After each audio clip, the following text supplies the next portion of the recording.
The New England Patriots look like a dream from the outside, but there is one truth almost nobody wants to say out loud.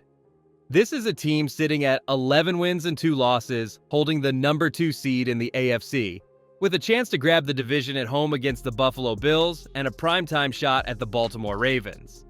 On paper, that sounds like a story that ends with confetti. Yet the moment this offense crosses the 20-yard line, the air changes. Drives that look smooth in the middle of the field suddenly feel tight, every snap feels heavier, and fans at home tense up the second the red zone graphic shows on the screen. The record says contender. The feeling inside the 20 says something very different. What makes it so strange is how strong almost everything else looks. Drake Maye is playing the kind of football where people can mention the letters MVP with his name and nobody laughs it off. The defense keeps getting off the field on third down. The coaching staff has pulled the offensive line together after a shaky start, and national shows have stopped talking about New England like a long rebuild. Between the 20s, the offense looks calm and dangerous, marching up the field, controlling tempo, and putting pressure on defenses that know what is coming but still cannot stop it. Then the ball gets close to the goal line, space shrinks, and what should feel like easy points suddenly feels like a coin toss between a touchdown and a field goal. That is exactly where the real tension of this season lives. Even inside the building, you can hear how the standard has shifted, with Mike Vrabel telling his team they are playing for a form of championship each week, not just trying to look better than last year. When a head coach talks like that, red zone problems are no longer a small detail you can hide behind a good record. They turn into the one thing that can flip a great year into heartbreak in January. To really understand why this one weakness is so dangerous, you have to go back to the start of the year and remember what people actually expected from the New England Patriots before the wins started stacking up. But before we get into that, hit that like and subscribe button for more Patriots and all the NFL content. Let's aim for 350 likes on this video. The New England Patriots were not supposed to live in this kind of spotlight. And that is where the real pressure started to build. All summer, the talk around New England sounded calm and careful, not like a fan base planning a deep playoff run. Most people looked at the roster and said something like 9 wins if things go right, maybe 11 wins if Drake Maye jumps and the team stays healthy. Even inside the building, the message stayed cautious, with Mike Vrabel reminding everyone that the level in August was nowhere close to what he wanted. Fans hoped for progress, not glory. The goal felt simple: play clean football, stop the slide of the last few years, and rebuild some pride in the logo. Then the season kicked off, and the numbers on the board forced everyone to change the way they talked about this team. Wins started stacking up against opponents that actually matter in this conference, not just easy weeks on the schedule. Beating the Buffalo Bills, matching up with physical fronts, controlling long stretches against teams expected to fight for playoff spots, and suddenly that quiet, just be solid talk sounded old. National shows slid Drake Maye into top-tier conversations at quarterback, networks moved New England games into the bright lights, and a new question appeared that nobody would have asked back in the spring. Could this group actually chase the top spot in the AFC if the right breaks went their way? That kind of success changed everything inside the locker room too, especially the way Mike Vrabel spoke to his players. The tone shifted from slow build language into lines about playing for something that feels like a championship every week inside their own stadium. When a coach starts setting that kind of standard, you are no longer judged by preseason predictions or nice story progress. You are judged by how you handle the tiny moments that decide January football. And that is where the tension snaps into focus. Because once you line up this new championship talk next to the real numbers in scoring range, you see why so many people are quietly worried about what happens when the Patriots step into the red zone. The New England Patriots have one line on the stat sheet that does not fit a team chasing the top of the conference. When this offense reaches the 20-yard line, they finish with a touchdown only about 51% of the time, which drops them all the way down around 24th in the league. That is not a tiny flaw you can brush off in film sessions. That is the kind of number that flips whole games. Every time they enter scoring range, it feels less like automatic points and more like holding your breath while the result swings between 6, 3, or nothing at all. For a group that talks about winning in January, that kind of success rate is a huge warning sign. The part that really stands out is what happens when you line those numbers up next to other teams with similar issues. The Tampa Bay Buccaneers sit in the same kind of red zone range, around 50%. But they have been shuffling lineups all year and working with a first-time voice running the offense. The Baltimore Ravens have spent long stretches near the bottom of the chart, with Lamar Jackson missing time and Derrick Henry vanishing from game plans in key spots. The Houston Texans have dealt with their own problems inside the 20, while CJ Stroud battled injuries and a young coordinator learned how to build calls in tight space. Those teams can point to moving parts and growing pains when they explain why drives stall so close to the goal line. New England does not have that kind of cover, and that is what makes their situation different. Drake Maye is on the field. Their main weapons in the passing game are active most weeks, and Josh McDaniels is one of the most seasoned play callers in football. You have Stephon Diggs as a star route runner, Mac Hollins as a big target, Hunter Henry as a trusted option, plus young speed from Tre'Veon Henderson and Kyle Williams. This is not a roster short on answers. It is a roster that still has not turned its talent into steady production when the field gets short. If it is not about injuries or inexperience, then the focus has to shift to how this group is actually built and what kind of style it is trying to play near the goal line, which is where the problems up front start to come into view. The New England Patriots talk like a power team near the goal line, but when you focus on the line of scrimmage, the picture is not as simple as that. Inside the 20, they tighten formations, bring extra bodies close to the ball, and call runs that look like they are trying to smash through crowded fronts on pure strength. That style makes sense for a unit built around massive road graders who win every collision. The problem is that this line is built more for control and movement than for non-stop pile driving at the 1-yard line. When the play call says old school power and the personnel leans more toward balance and technique, the margin for error becomes tiny on every snap in scoring range. Up front, there is a lot to like, but also a lot that explains why some of these red zone snaps stall. Michael Onwenu has cleaned up his work, yet earlier in the year, even small slips in short yard situations showed how quickly a drive can fall apart near the goal line. Next to him, interior players like Garrett Bradbury and Jared Wilson handle space and movement well, but they are not the classic giant anchors that just sit down and erase a loaded box by themselves. Roles are stretched too. Jack Westover is a natural tight end who now has to act like a fullback, leading through traffic for Ramondre Stevenson and Tre'Veon Henderson on tough inside calls.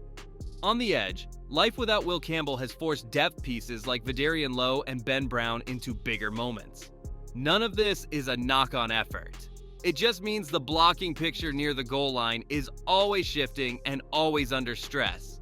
Put all of that together and you get a red zone identity that often asks this group to win with pure force in the tightest part of the field, even though their real strength might be smart angles and clean timing.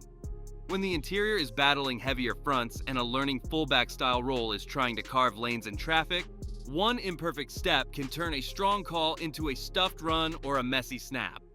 That is why the story cannot stop with the line.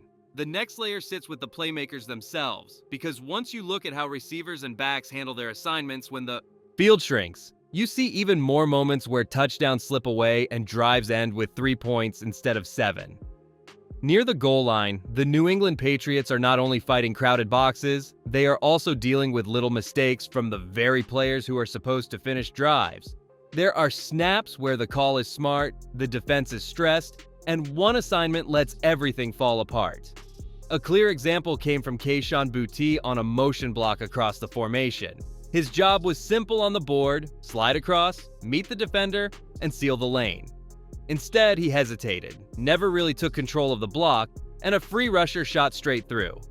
The design was there, the look was right, but because one player did not fully commit to his role, the play was dead before it ever had a real chance.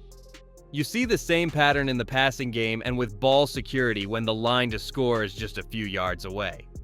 Tre'Veon Henderson leaked into the flat against the New York Giants on a call that should have turned into a clean catch and a foot race to the pylon.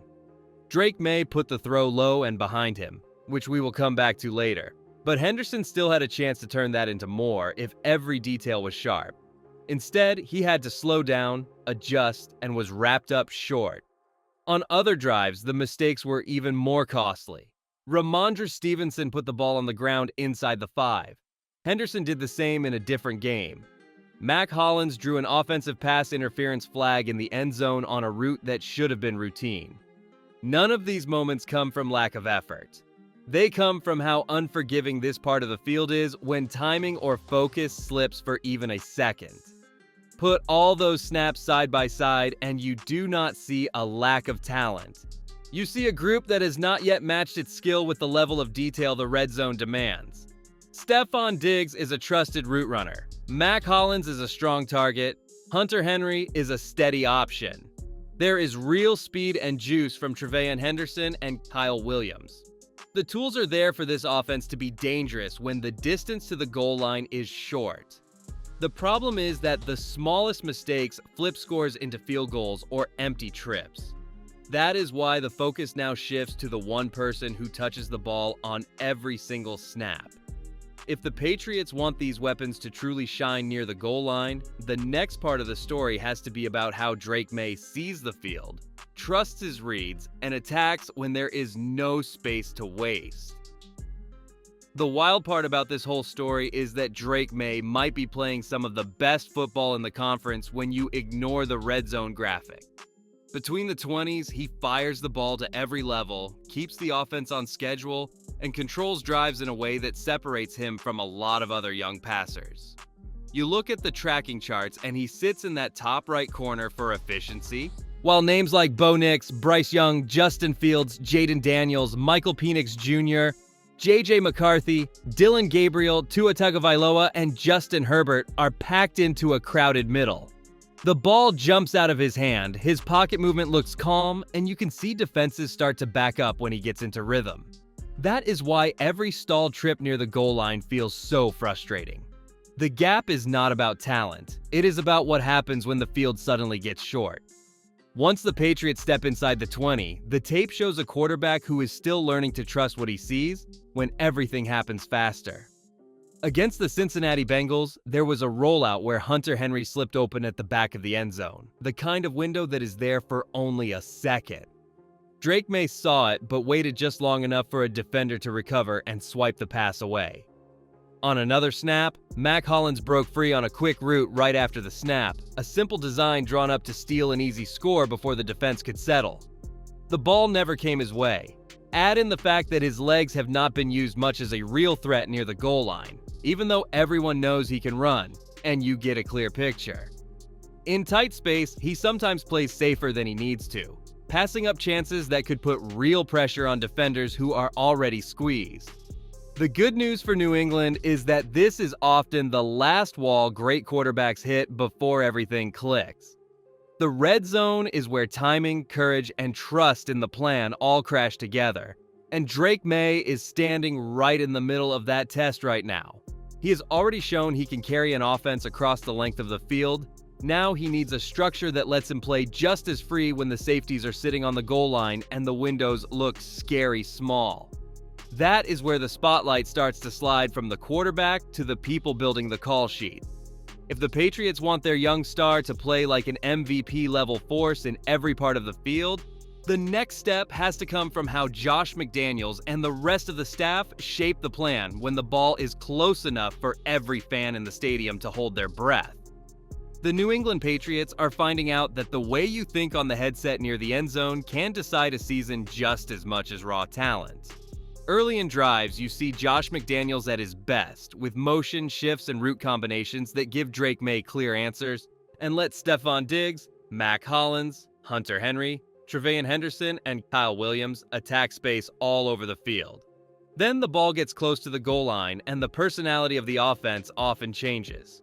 You see more tight looks, more crowded bodies, more safe calls that look like they are trying not to make a mistake instead of trying to land a knockout. It feels like the most dangerous parts of this attack sometimes get put in a cage, right when defenses are under the most stress.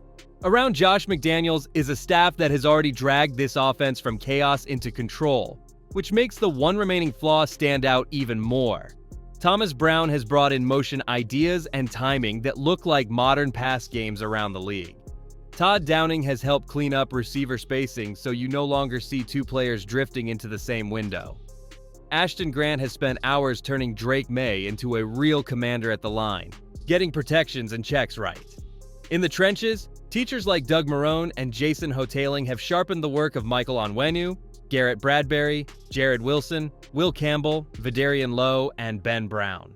This is not a room short on ideas. That is why it is so striking that inside scoring range the plan can still look cautious, like survival mode, instead of the creative attack you see in the middle of the field. Over all of it stands Mike Vrabel, and his words are what turned this from a small scheme question into a real standard issue. When he tells the locker room that every week is a kind of championship chance, he is not just firing the team up, he is drawing a line for how brave this offense has to be when points are on the table. That kind of message leaves no room for saving the best designs for some later date or playing scared inside the 5-yard line. If you're going to talk openly about chasing the top of the conference, you have to call those tight snaps like you trust Drake Maye and this group to win right now against anyone. And once you match that message with the shape of the AFC race, with teams like the Buffalo Bills, Denver Broncos, Houston Texans, Kansas City Chiefs, and Jacksonville Jaguars all in the mix, you start to see how every red zone decision can tilt the path to home games in January, which is where the next part of this story really begins. The New England Patriots are about to find out if this red zone problem is just a small crack or the fault line under their entire season. Buffalo comes into Foxborough with Josh Allen and the division on the line. Then Drake Maye has to match Lamar Jackson under primetime lights against the Baltimore Ravens. After that, there is a trip to face the New York Jets and a finish at home against the Miami Dolphins with Will Campbell working his way back toward full strength. If New England goes something like 3 wins and 1 loss in that run, they stay in the chase for the top spot in the conference and keep pressure on the Denver Broncos. If those same red zone issues show up again, they can slip from controlling their path to watching the bracket form around them. In a race this tight, every trip inside the 20 can tilt who gets to host games in January. Across the rest of the AFC, nothing feels locked, which is exactly why this weakness cannot be ignored. The Denver Broncos ride a tough defense and streaky play from Bo Nix, often winning by just a few points. The Houston Texans look dangerous when CJ Stroud heats up and their defense clamps down after halftime. The Kansas City Chiefs with Patrick Mahomes are still a threat, even if they are not the unstoppable group people expected. The Jacksonville Jaguars are stacking results while Trevor Lawrence keeps searching for full rhythm. Behind them, teams like the Pittsburgh Steelers, Indianapolis Colts, Los Angeles Chargers, Buffalo Bills, and Miami Dolphins are all close enough to punish any drop. In a year where so many rivals look beatable, a team with an MVP-level version of Drake Maye and a strong defense should be in position to grab control, but only if it stops walking away from the red zone with points left on the field. That is why the fix list in New England has to move from talk into real change right now. Get Jared Wilson fully synced next to Garrett Bradbury and Michael Onwenu, keep Ben Brown ready to step in, and be honest about how many snaps Will Campbell should handle before the postseason. Shift the thinking near the goal line from safe to sharp, with more quick answers that trust Drake Maye, Stephon Diggs, Mac Hollins, Hunter Henry, Tre'Veon Henderson, and Kyle Williams to win fast, plus simple reads that let the ball come out on time or let the quarterback run when a lane opens. Tighten every detail for players like Kayshon Boutte, Ramondre Stevenson, and Mac Hollins so one missed assignment does not wipe out a full drive. If the Patriots turn those shaky trips inside the 20 into confident finishes over this stretch, they are not just silencing people who call them fragile, they are turning into the complete AFC problem nobody really wants to admit they are scared to see in January.